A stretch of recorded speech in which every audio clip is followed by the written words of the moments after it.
আপনাকে আমাদের বারবার অনুরোধ, আপনারা রেল লাইন ছেড়ে চলে যান।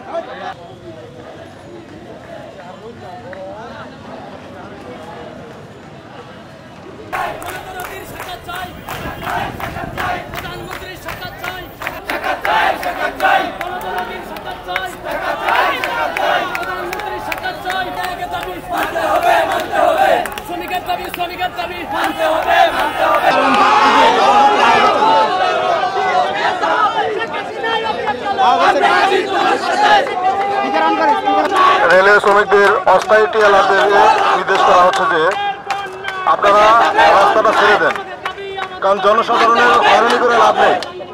আপনারা আপনাদের দাবি দেওয়া অফিসে পেশ করুন। আমাদের দাবি একটাই, স্থায়ীকরণ করতে হবে।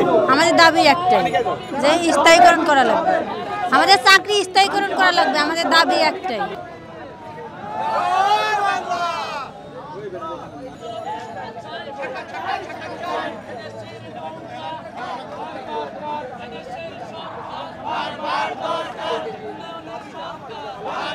সংবাদ, ফিচার ও অনুষ্ঠানের জন্য ভিজিট করুন সংবাদ প্রকাশের ওয়েবসাইট এবং যুক্ত থাকুন ফেসবুক পেজ ও ইউটিউব চ্যানেলের সঙ্গে।